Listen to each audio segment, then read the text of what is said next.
What made you finally dump a longtime friend? Let's call him Jake. I met him in 8th grade. We got paired up in English class for some dumb poetry assignment.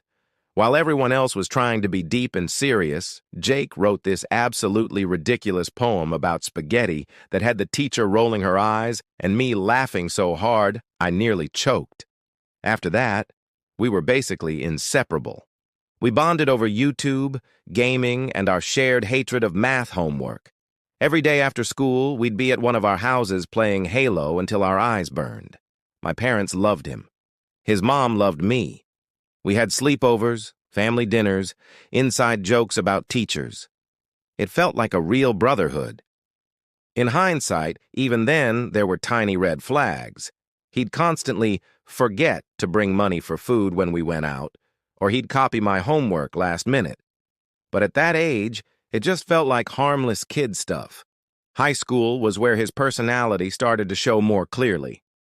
Jake was the kind of kid who lived for attention. If there was a prank to pull, he'd do it.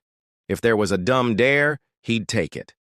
He was charismatic, funny, always the center of the group. But he was also irresponsible as hell.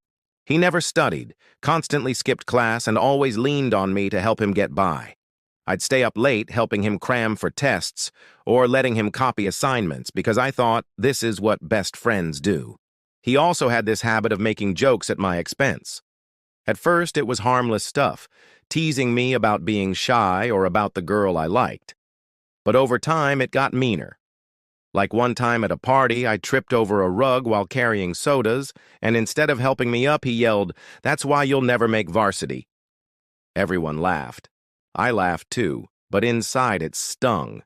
There were also money issues. Anytime we went out, he'd forget his wallet. At first I covered him because, hey, he's my friend. But it got ridiculous. I think I paid for about 80% of the fast food runs we ever did in high school. He always promised to get me back, but it never happened. Still, I kept excusing it. We were teenagers, I told myself. It's just a phase. We ended up going to colleges about 2 hours apart. Honestly, I was relieved. I thought some space might help us grow as people. Spoiler, it didn't. Freshman year, he'd come crash at my dorm nearly every other weekend. At first it was fun, felt like old times, but quickly it turned into a problem.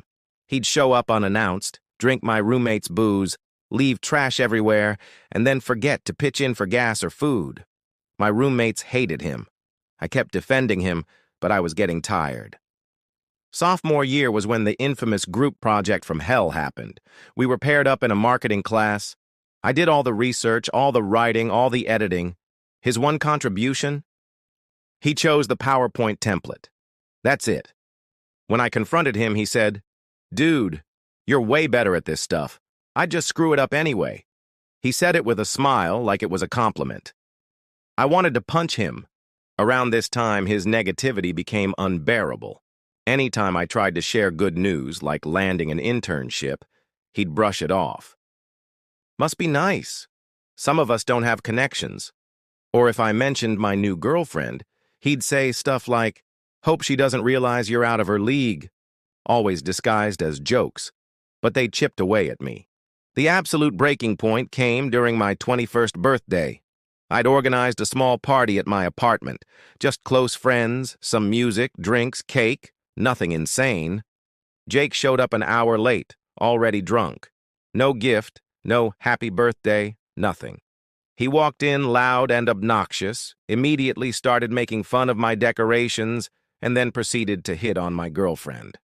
Not in a subtle way either. Out loud, in front of people. Stuff like, "Man, I don't know how he pulled you. You should see me sober, I'd be a way better choice." Everyone went dead quiet. My girlfriend looked humiliated.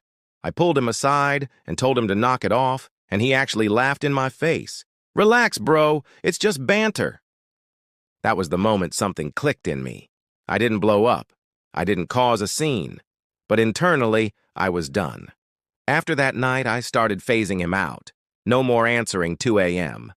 "Can you pick me up" calls. No more bailing him out when he screwed up. No more dropping everything for his drama. It didn't take long for him to notice. He texted me, "Yo, Why you being fake? You think you're better than me now? I ignored it at first. Then he called me, left a voicemail basically saying I'd changed and I wasn't loyal. Finally, I snapped. I texted him back. You haven't been my friend in years. You just take and take. I'm done. His response? A wall of insults. He called me stuck up, fake, selfish. He even said, "You'll never find another friend like me." Which, honestly, was the only true thing he said, because I'd never tolerate someone like him again. We haven't spoken in almost 4 years now. At first, I felt guilty, like I'd abandoned someone who'd been in my life since childhood. But honestly, the relief was immediate.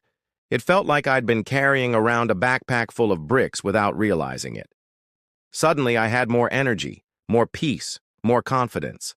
I started spending more time with people who actually cared about me. My relationship with my girlfriend got stronger. My grades improved because I wasn't stressed out by his constant chaos. The weirdest part? People who knew both of us told me later they weren't surprised. Apparently, Jake had been talking trash about me behind my back for years, saying I was boring or acting like I was his chauffeur. That stung, but it also confirmed I made the right decision. Cutting off a longtime friend isn't easy. It feels like losing a piece of your own history. But sometimes, loyalty to the past blinds you to the reality of the present. The truth is, Jake stopped being my friend a long time ago. I was just too scared to admit it. Friends don't constantly drain you. They don't mock your successes or embarrass you in front of people you care about. They support you. They make you feel lighter, not heavier. Do I miss the kid I used to play Xbox with until 3 a.m.? Absolutely. But that kid doesn't exist anymore.